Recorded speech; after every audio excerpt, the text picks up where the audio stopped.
Welcome to the 1 year daily Bible reading out of the 1 year Bible. And today is January 14th, and it starts with Genesis 31 through 16. I'm just getting over a cold, so my voice has been kind of nasally. But it's okay, I'm still going to read my Bible. So, when Rachel saw that she wasn't having any children for Jacob, she became jealous of her sister. She pleaded with Jacob, "Give me children or I'll die." Then Jacob became furious with Rachel. "Am I God?" he said. "He's the one who has kept you from having children." Then Rachel told him, "Take my maid Bilhah and sleep with her. She will bear children for me, and through her I can have a family too." So Rachel gave her servant Bilhah to Jacob as a wife, and he slept with her. Bilhah became pregnant and presented him with a son. Rachel named him Dan, for she said, "God has vindicated me. He has heard my request and gave me a son." Then Bilhah became pregnant again and gave Jacob a second son. Rachel named him Naphtali, for she said, "I have struggled hard with my sister and I'm winning." Meanwhile, Leah realized that she wasn't getting pregnant anymore, so she took her servant Zilpah and gave her to Jacob as a wife. Wow. Jacob was quite busy. Soon Zilpah presented him with a son. Leah named him Gad, for she said, "How fortunate I am." Then Zilpah gave Jacob a second son, and Leah named him Asher, for she said, "What joy is mine! Now the other women will celebrate with me." One day during the wheat harvest, Reuben found some mandrakes growing in a field and brought them to his mother Leah. Rachel begged Leah, "Please give me some of your son's mandrakes." But Leah angrily replied, "Wasn't it enough that you stole my husband? Now you will steal my son's mandrakes too?" Rachel answered, "I will let Jacob sleep with you tonight if you give me some of your mandrakes." Wow. So that evening, as Jacob was coming home from the fields, Leah went out to meet him. "You must come and sleep with me tonight," she said. "I have paid for you with some mandrakes that my son found." So that night he slept with Leah, and God answered Leah's prayers. She became pregnant again and gave birth to a fifth son for Jacob. She named him Issachar, for she said, "God has rewarded me for giving my servant to my husband as a wife." Can you imagine if that was your name? Oh, interesting. Then Leah became pregnant again and gave birth to a sixth son for Jacob. She named him Zebulun, for she said, "God has given me a good reward. Now my husband will treat me with respect, for I have given him 6 sons." Later she gave birth to a daughter and named her Dinah. Aw, a little baby girl. Finally, a baby girl. Then God remembered Rachel's plight and answered her prayers by enabling her to have children. She became pregnant and gave birth to a son. "God has removed my disgrace," she said, and she named him Joseph, for she said, "May the Lord add yet another son to my family."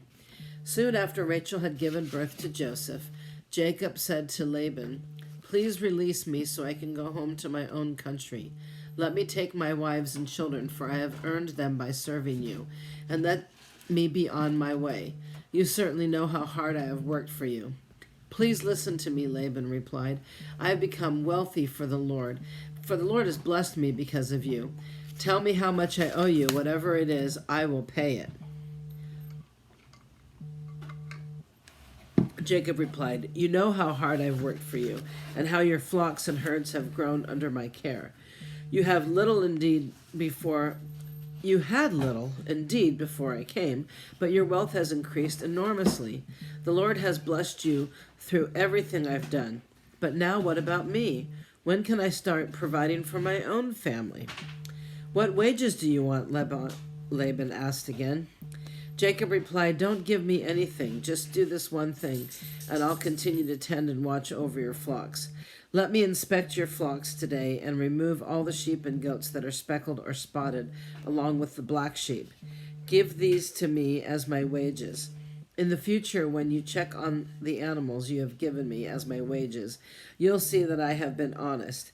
If you find in my flock any goats without speckles or spots, or any sheep that are not black, you will know that I have stolen them from you." "All right," Laban replied. "It will be as you say." But that very day Laban went out and removed the male goats that were streaked and spotted. All the female goats that were speckled and spotted or had white patches, and all the black sheep. He placed them in the care of his own sons, who took them a 3 days' journey from where Jacob was. Meanwhile, Jacob stayed and cared for the rest of Laban's flock. Then Jacob took some fresh branches from popular almond and plane trees and peeled off strips of bark, making white streaks on them. Then he placed these peeled branches in the watering troughs where the flocks came to drink, for that was where they mated. And when they mated in front of the white streaked branches, they gave birth to young that were streaked, speckled, and spotted. Jacob separated those lambs from Laban's flock, and at mating time he turned the flock to face Laban's animals that were streaked or black. This is how he builds his own flock instead of increasing Laban's. Whenever the stronger females were ready to mate, Jacob would place the peeled branches in the watering troughs in front of them. Then they would mate in front of the branches. But he didn't do this with the weaker ones, so the weaker lambs belonged to Laban, and the stronger ones were Jacob's. As a result, Jacob became very wealthy, with large flocks of sheep, goats, female and male servants, and many camels and donkeys.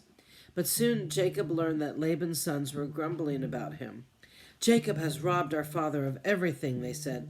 "He has gained all his wealth at our father's expense." And Jacob began to notice a change in Laban's attitude towards him. Then the Lord said to Jacob, "Return to the land of your father and grandfather and to your relatives there, and I will be with you." So Jacob called Rachel and Leah out to the field where he was watching his flock. He said to them, "I have noticed that your father's attitude towards me has changed, but the God of my father has been with me. You know how hard I have worked for your father, but he has cheated me, changing my wages 10 times. But God has not allowed him to do me any harm. For if he said, 'The speckled animals will be your wages,' the whole flock began to produce speckled young. And when he changed his mind, he said, 'The striped animals will be your wages,' then the whole flock produced striped young. In this way God has taken your father's animals and given them to me." One day during the mating season, I had a dream and saw that the male goats mating with the females were streaked, speckled, and spotted. Then in my dream, the angel of God said to me, "Jacob," and I replied, "Yes, here I am." The angel said, "Look up, and you will see that only the streaked, speckled, and spotted males are mating with the females of your flock. For I have seen how Laban has treated you. I am the God who appeared to you at Bethel, the place where you anointed the pillar of stone and made your vow to me. Now get ready and leave this country and return to the land of your birth." Rachel and Leah responded, "That's fine with us. We won't inherit any of our father's wealth anyhow. He has reduced our rights to those of foreign women, and after he sold us, he wasted the money you paid him for us. All the wealth God has given you from our father legally belongs to us and our children. So go ahead and do whatever God has told you." Wow. Matthew 10:1-23. So, anyhow, reading about that, I guess when people treat you badly, God sees it, and God knows what's really going on.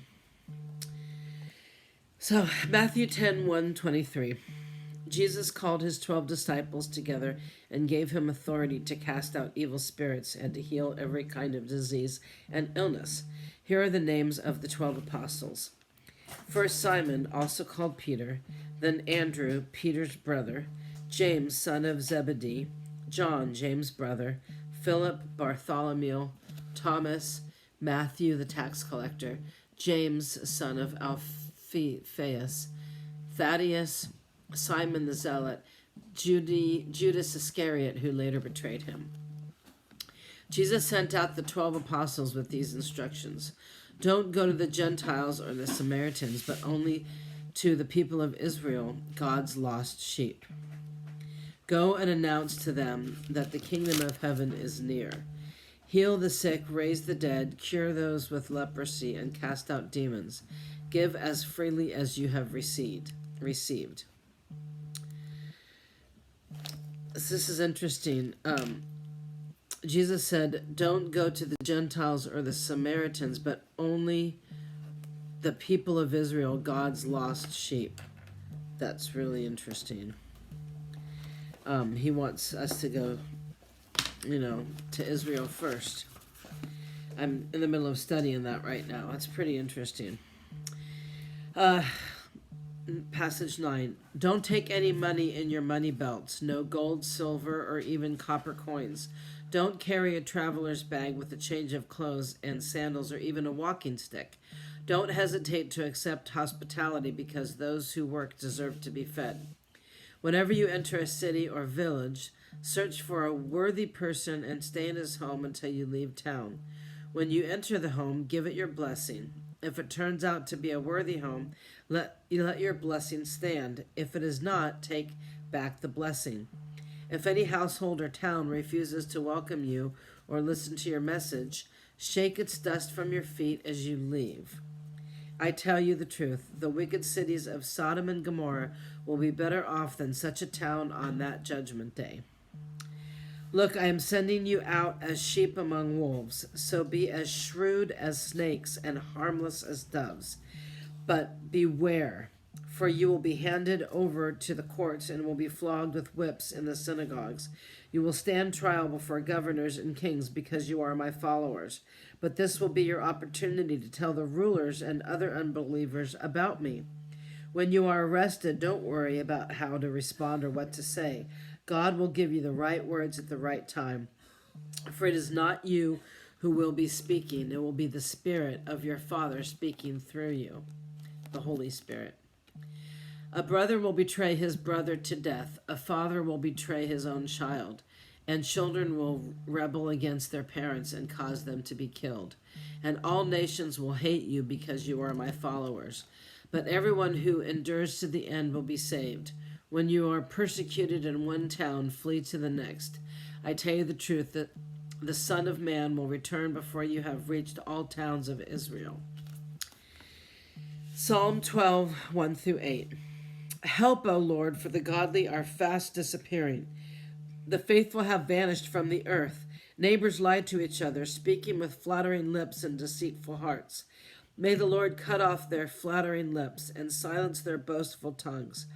They say, we will lie to our heart's content. Our lips are our own. Who can stop us? The Lord replies, I have seen violence done to the helpless, and I have heard the groans of the poor. Now I will rise up to rescue them, as they have longed for me to do.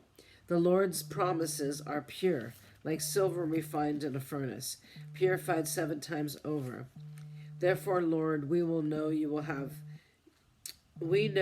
will protect the oppressed, preserving them forever from this lying generations, even though the wicked strut about and evil is praised throughout the land. And to end, we have Proverbs 3:13-15. Joyful is the person who finds wisdom, the one who gains understanding. For wisdom is more profitable than silver, and her wages are better than gold. Wisdom is more precious than rubies. Nothing you desire can compare with her. And that is so true. Because if you have wisdom, if you have riches and you have gold and silver, that stuff doesn't last. You can lose it. But if you have wisdom, you can always gain the knowledge to earn more silver and to have even more than you have. So wisdom definitely is important, because without it, even the most richest people, if you don't have wisdom, you could lose your money like that. I totally agree that wisdom is definitely more important. Wisdom not only helps you obtain money, it gives you the knowledge and the intelligence to keep your money. I just think money in a fool's hands is quickly gone. but money given to the wise will be kept. That's just from my own experience with that. So, hope this has blessed you, and I will see you next time.